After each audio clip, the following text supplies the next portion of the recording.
group well known for coordinated DDoS attacks. Congratulations, Sony. You have now received the undivided attention of Anonymous. Your recent legal action against our fellow hackers Geohot and Graf Chocolo has not only alarmed us, it has been deemed wholly unforgivable. Knowledge is free. We are Anonymous. We are Legion. We do not forgive. We do not forget. What's up, YouTube? Welcome back to another video. And today we're going to be watching a documentary about the 2011 PSN hack. I was watching half of this last night, and then I just wanted to make it a video. So I hope y'all enjoy it. This video gonna get out late. I know it is because I was supposed to record this last night, but I fell asleep, obviously. But let's get into it. April 2011. Users of Sony's PlayStation network have been greeted instead by error messages. Now what's being called one of the largest digital data breaches in history. That Sony suffered an external intrusion, which forced their online network to shut down. Then they had the PSP Sony too? says the personal information of about 55 million players may have been stolen. Of up to 77 million users worldwide. So what does that mean for anyone who may have been exposed?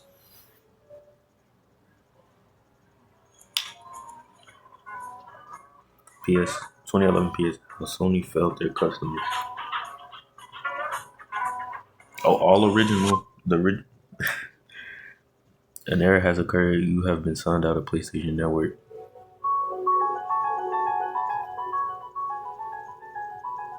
My kids want to connect with their friends.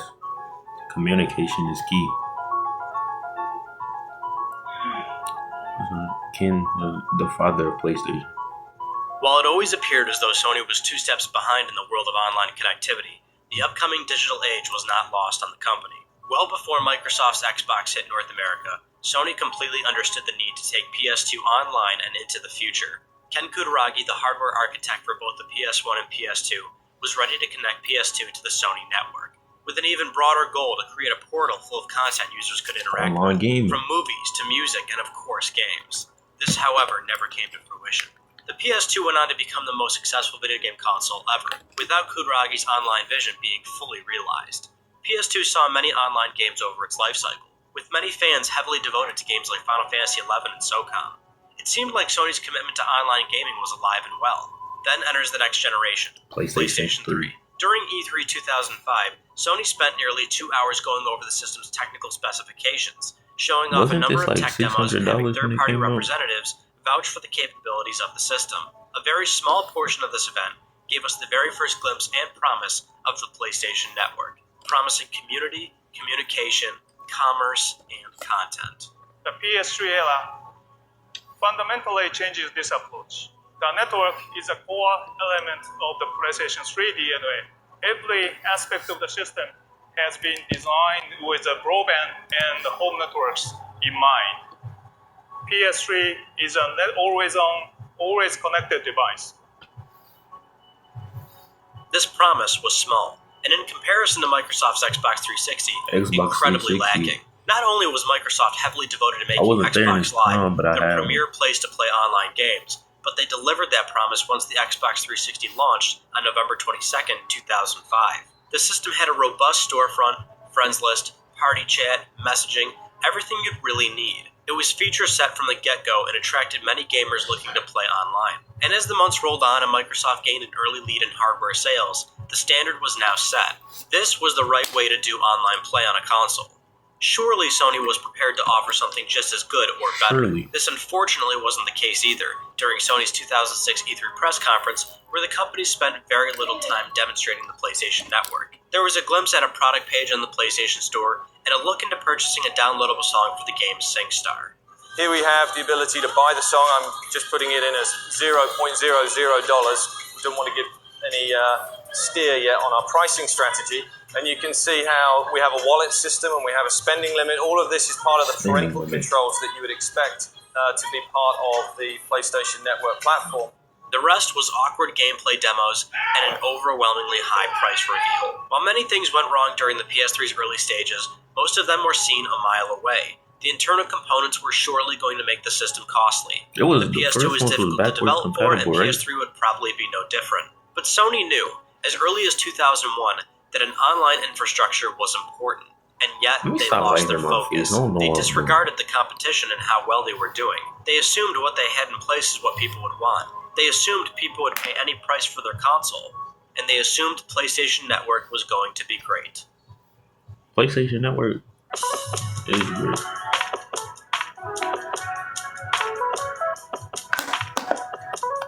By the time PlayStation 3 actually launched, the scope of the network was fully realized. It was bare bones. The PlayStation Store was entirely web-based. You couldn't download items in the background.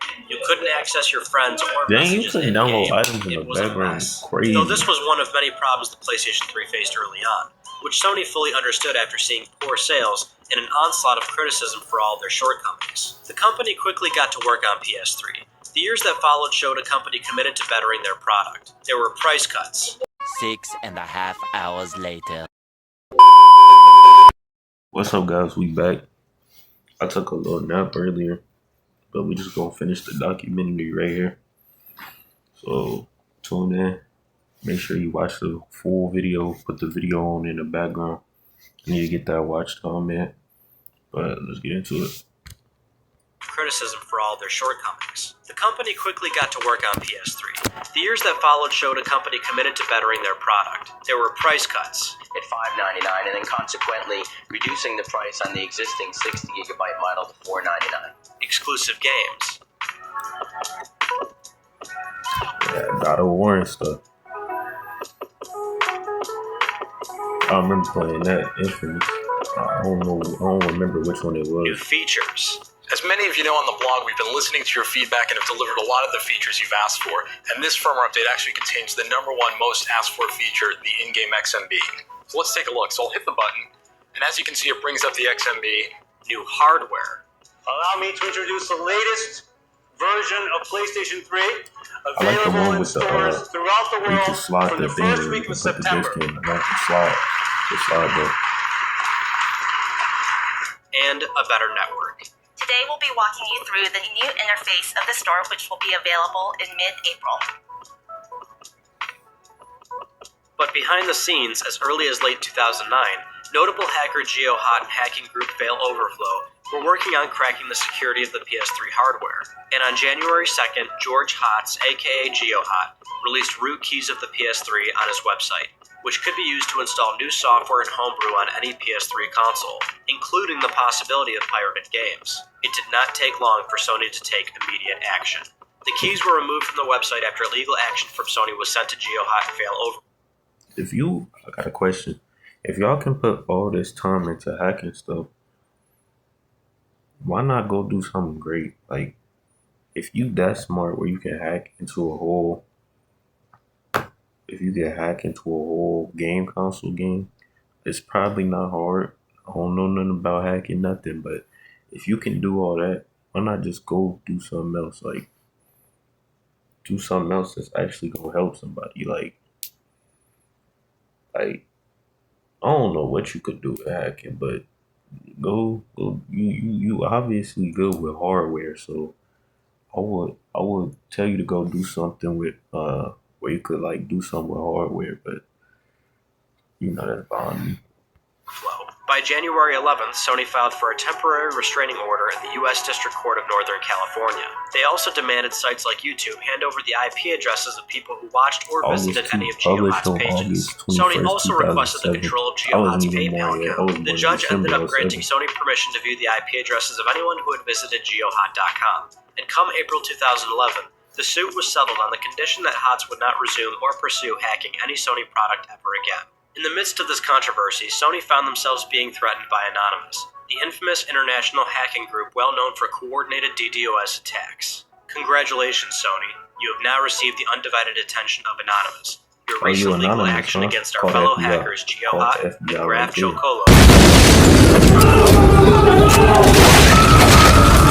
has not only alarmed us, it has been deemed wholly unforgivable.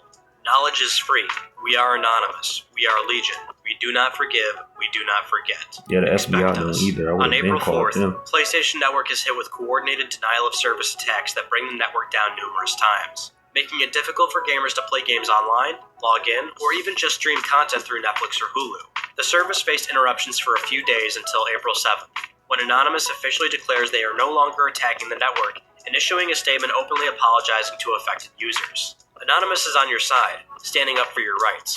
We are not aiming to attack customers of Sony. This attack is aimed solely at Sony, and we will try our best to not affect the gamers, as this would defeat the purpose of our actions. If we did inconvenience users, please note that this was not our goal. As soon as y'all did, some motor called the FBI. Hack they IP, go get them.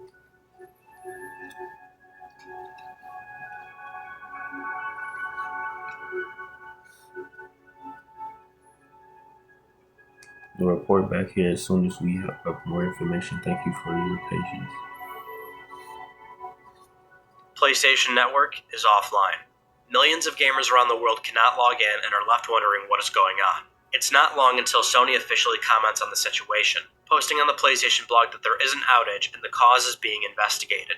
Not much else is said other than the possibility of targeted behavior, and that the team was working to get services up and running soon. At the time, no one knew what that meant or how long it would take, but presumably everyone assumed this was another attack from hacker group Anonymous, based on what transpired earlier that month. Worst yet, major blockbuster games had just launched days prior, including Sony's own first-party title, SOCOM 4 US Navy SEALs, a game very multiplayer-focused. Just imagine. Hold on. Sony admits there has been an external intrusion into the network. PlayStation Network and Qriocity services would remain offline while Sony conducts a thorough investigation to verify the smooth and secure operation of services going forward. The only other sentiment given to the community was that engineers were working around the clock to get the services back up. But behind the scenes, the story was much different. While Sony was indeed working around the clock, it wasn't a matter of restoring service.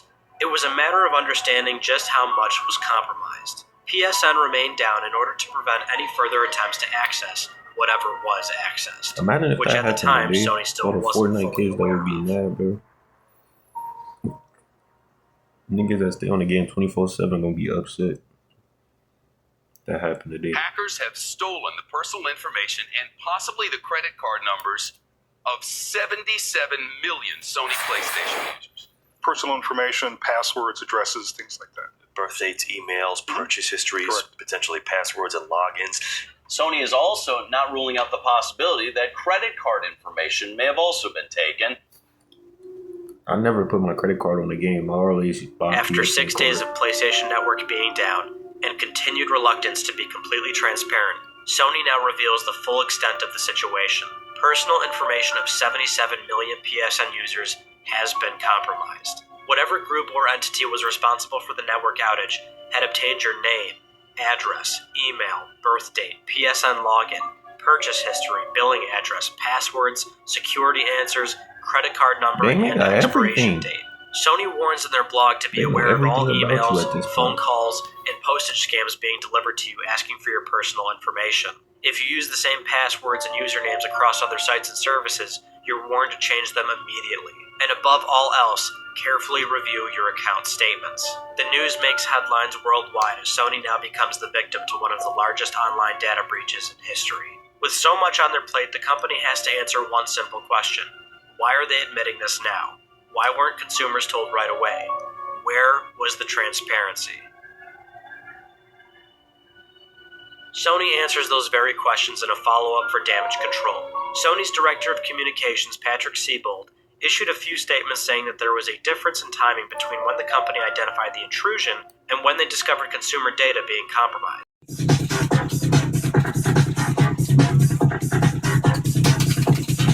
The attack occurred on the 19th of April and shut the network down after it was discovered. Sony then brought in outside experts to help determine the scope of the incident. This apparently took days, right up until the 26th, when it was fully understood just what was accessed, to which Sony then revealed to the public that evening. Though this wasn't what the public was completely focused on, as other sites began reporting that PSN vulnerabilities were apparently well known amongst the PS3 hacking community. While many outsiders not familiar with the scope of PSN security were skeptical, it wouldn't take long for Sony to admit this themselves in just a few days.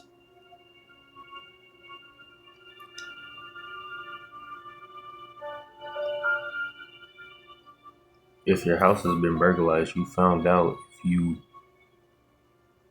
if you lost something before you call the police. What does that have to do with this situation? Like, come on, man. 誠に申し訳ございませんでした。 Sony holds a conference in Tokyo, Japan to apologize for their shortcomings and announce a welcome back package that all PSN users will receive once they can sign back onto the network. Every PSN user will get 30 days of PlayStation Plus and a selection of free games for their choosing. They gave an updated timeline that services to online gaming and Qriocity would be available in a week's time as well. But Sony also went into detail about what the company was going to be doing to prevent something like this from happening again. And they start by openly acknowledging that PSN had 3 layers of security, and the vulnerability that was accessed was fully known. But they made it clear that credit card information was encrypted, and that there was no evidence of them actually being stolen. And that while 10 million of those were exposed, there was no indication of fraudulent charges when talking with credit bureaus. Sony would be adding a new job of Chief Information Security Officer to add an extra layer of security, on top of adding automated software monitoring, enhanced levels of data encryption, enhanced detection software, and additional firewalls, all of which was currently being tested and thoroughly watched over by a third party. And lastly, once services were restored, every user would be required to create a new password to ensure a safe start back into the network. Sony CEO Howard Stringer facing harsh criticism after his company revealed hackers may have stolen the data of another 25 million accounts in a second security breach. Just one day later, and Sony has now issued a press release regarding Sony Online Entertainment. While not totally related to PlayStation Network, SOE was also compromised to the tune of 24.7 million user accounts. As such, Sony suspended SOE services as well while they investigate the extent of that scenario. 12,000 encrypted credit cards were potentially accessed. While it wasn't clear at the time, this discovery would lead to the delay in PSN being restored that week. Sony Computer Entertainment President and CEO Kaz Hirai sends an open letter to the U.S. House of Representatives Subcommittee, answering questions about the breach. In the letter, Sony gets a bit more detailed about how the company discovered and approached the situation. They outlined their approach in that they would act with care and caution, and only provide relevant information to the public when it has been verified, once again reiterating the security firm they hired to oversee the forensic work. The intrusion was in fact discovered April 19th at 4:15 p.m. PDT, when members of Sony Network Entertainment America noticed unauthorized activity. Certain systems were rebooting when they were not scheduled to, which rose serious concern. The following day, April 20th, in the early afternoon, the team discovered evidence that some kind of data had been transferred off PlayStation Network without authorization. On April 22nd, Sony sent over all the information and evidence to the FBI. They also hired a second security firm to go over 9 of their 10 servers that were suspected. And by April 23rd, it was understood that the intruders used very sophisticated and aggressive techniques to obtain access. And more so, they hid their presence from system administrators by deleting log files. The company brought on a third security firm for more manpower in reviewing the extent of what was taken. And by April 25th, they concluded what was possibly taken, without ruling out credit card information as well. Sony also discovered files planted on SOE servers that were named Anonymous, with the words, "We are Legion," which makes Sony more suspectful that Anonymous was behind the attacks. Hacker group Anonymous still stood firm that while they did use denial of service attacks, they did not intrude on the network, nor would the group be interested in malicious intent. At this point, though, Sony is now facing multiple lawsuits already filed, and a possible fine from breaching the UK's Data Protection Act. Later in the week, Sony upped the ante a bit by offering all affected users a $1 million identity theft insurance policy as an extra form of goodwill. And by May 6th, Sony had begun the final stages of internal testing for the rebuilt PlayStation Network, which would still need a bit more time due to the recent discovery from SOE's intrusion.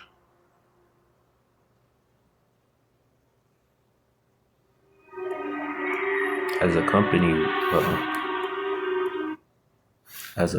we and this don't make no sense. As a company, we and I apologize for the inconvenience and concern caused by this attack under the leadership of, not gonna try to say that name, we have terms working around the clock and around the world to restore your access to those services quickly and safely as possible.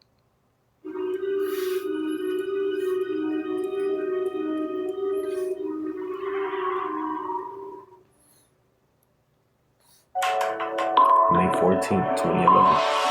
Hello, my name is Kazuo Hirai, and I'd like to share some news about our PlayStation and Qriocity services. Since the attacks on our networks, we've been working around the clock to bring game and media services back online. The service is being restored in phases, and I'm pleased to say that the first phase has now been launched in most regions of the world. PlayStation Network service was finally being restored. Slowly with North America, and in the following days other territories, with online gaming, streaming, friends list, and chat being fully restored. A new system firmware update was required on top of changing your password. So many users actually attempted signing back on that Sony's password reset client was crashing, and that prolonged restoration a little bit more for some. But once in, users had a selection of games to choose from based on their region, on top of getting 30 days free of PlayStation Plus, and a 30-day extension to Qriocity members if they had an account at the time. And while millions of gamers around the world were just happy to be back online and playing games, Sony still had a lot of cleaning up to do, namely with paying the price. After everything was said and done, Sony claims the outage cost an estimated $171 million, with a £250,000 fine to pay for breaching the UK's Data Protection Act 1998. There was also a multitude of lawsuits that Sony wouldn't actually settle until 2015. And then there was the damage done to third-party publishers. PlayStation Network was down for 23 days, which is a considerable amount of revenue lost to many game creators. Come E3 2011, Sony Computer Entertainment America President and CEO Jack Tretton was able to also issue a public apology regarding the outage. To our third-party publishing partners, you guys have been with us for over 15 years making tremendous games, and I know the network outage was costly to you. To our retail partners, you gave us shelf space when there was no PlayStation brand, and you've given us more than our fair share since 1995 when we launched the original PlayStation. Which brings me to the audience that I'm most interested in addressing, and those are our consumers. You are the lifeblood of the company. Without you, there is no PlayStation. I know we took you away from doing what you enjoy most, connecting and gaming with friends all over the world and enjoying the many entertainment options on PlayStation Network. With the dust settled, many questions regarding the outage still loom. Namely, who was responsible for the attack? No arrests were ever made in direct relation to the PSN hack. And while many point fingers at Anonymous, it's merely circumstantial without any hard evidence, especially given the nature of the group. They typically never go after sensitive personal information and try to convey an image that is for the consumer. The message left on SOE servers could perhaps just be a ploy to keep the trail off the real intruders. There are a few reports that the old hacker group LulzSec was responsible, though most of those reports are getting them confused with their attack against Sony Pictures and not specifically PlayStation Network. So this may be a scenario where we will never truly find out. Nor will we find out the extent of Sony's vulnerabilities with PSN, as many false reports came out claiming to know exactly what it was that was left open on PSN. And while Sony has increased security to the point of not having another data breach, they are still very susceptible to denial of service attacks, as evident from Christmas 2014 where both Sony and Microsoft were hit hard as customers tried to play brand new PS4s and Xbox Ones. But when reflecting on the entire outage and what led up to it, you have to wonder why Sony wasn't better prepared for something like this. Surely no security is perfect. Even government agencies are compromised with the right coordinated attack, which is exactly what Sony faced. But from the early onset, PlayStation Network always appeared to be the bare minimum. Something as simple as changing your online ID became a nigh impossible task because of how the network was built from the beginning. Sony's current answer to changing your PSN could, in theory, disrupt leaderboards and game data if you attempt to play an older game. PSN two-step verification came 3 years after Xbox One had the feature. PlayStation Plus is now required to play games online in the 8th generation of video game consoles. At a certain point, you just have to ask, when is Sony going to make sure PlayStation Network is ahead of the curve? Always secure, always online, always updated. In recent years, the company has vowed to better PSN, and I sincerely hope they do. Those who do not learn history are doomed to repeat it. Amazing quote at the end. Hey everyone, Ryan here. Thank you so much for watching this documentary. I hope you've enjoyed it. If you haven't yet, of course, subscribe to the best PlayStation news, reviews, and updates here on subscribe YouTube. to his channel. It's going to be right here. If you could, please consider supporting the channel and content like this over at patreon.com/MrBrian. Any support would be greatly appreciated. These video game documentaries take a very long time to make. So trust me, any small amount really does go a long way. But not only that, Patreon supporters do get a number of extra bonuses and updates throughout the month, like behind the scenes, early access, shout out videos, thank you videos. Let's talk PlayStation in an MP3 format for a podcast service of your choosing. Credits in the description of all videos, credit in the outros of all videos. Number of cool stuff we try to do over there every single month. So again, any support greatly appreciated. But of course, you don't have to. But it would help. But you don't have to. Well, follow me on Twitter. I think those are all the Twitter, housekeeping items I had for all of you. So as always, I'll close it out by saying that's it for me in this video. And I'll see you all in my next one. You take it easy. So yeah, that was the video. I'm sorry I wasn't talking that much. I just say that in every other video I make. But like I said, I recorded that other half this morning around like 9 or 10, and I took a long nap, and then I just woke back up and I said, let me just finish the video. So that's why I wasn't really. I'm probably gonna take another nap, to be honest. I don't know, but probably not. But if you enjoyed that, there's better content. If you didn't think this video was good, there's better content coming. And all I ask is, even if y'all don't watch my videos like that, play them in the background so we can get the watch time up, so we can get the content pushed out there. And it's been super to go. So peace.